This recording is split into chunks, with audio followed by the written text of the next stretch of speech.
So I had some time. I was digging through the numismatic portal, and I stumbled across the very first edition of the American Journal of Numismatics.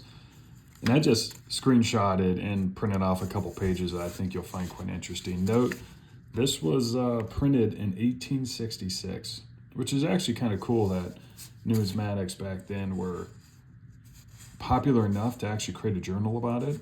I'd recommend everybody go on numismatic portal. That's a mouthful, you know. But one thing that was really interesting is on one of the pages, it listed a recent sale, and it listed some of the prices of those recent sales. So I'm going to compare that to today's dollars.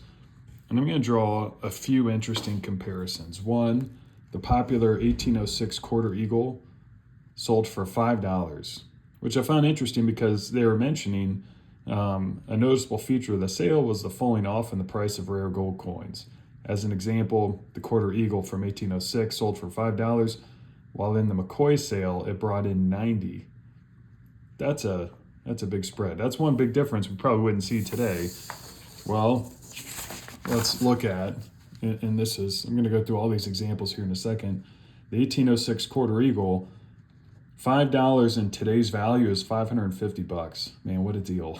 Even at the $90, it was $9,800. But what's really interesting is the 1806 Quarter Eagle. Now, of course, I had to make some assumptions, so I just kind of picked a mid-grade, middle circulated grade. It sold for about $15,000. So my assumption is from 1866 to today, we've had about an average of 3% inflation. That's how I came up with these numbers. So you could see it beat inflation by just a little bit. And then the next one, you already saw the answer to it, but the fine $1794. This was the best performer by far compared to 1866, $23 back then. Now, of course, I don't know when they say a fine, if they're implying like an actual fine grade, like fine 12 or something. So again, I made some assumptions and picked a lower grade dollar.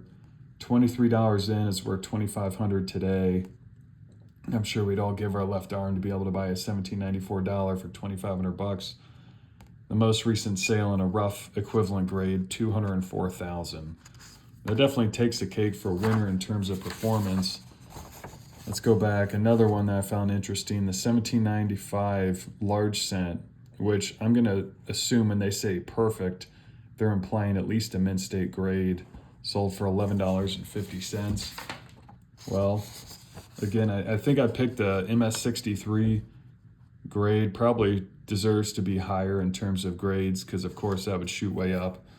But you can see $12 in, $1,200 today.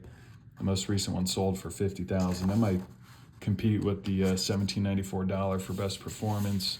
And then this Washington 1783 one. I'm not super familiar with these, but I found this little paragraph really interesting. The Washington sold at a ruinously low price. The naked bust, which I backed into as a 1783 through PCGS Coinfax, correct me if I'm wrong, sold in the McCoy sale for $480, brought in this no more than $220. So I thought that was interesting.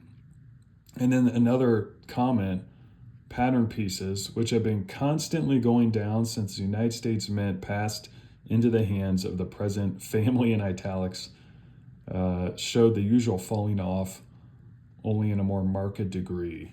And obviously pattern pieces are rare to come about today, but I believe they don't go down in value. But this was the worst performer by far, the Washington 1783.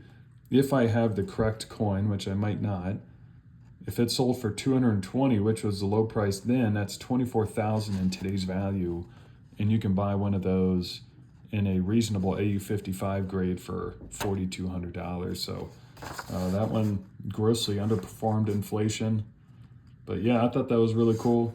Feel free to check it out on the Numismatic portal. Take care.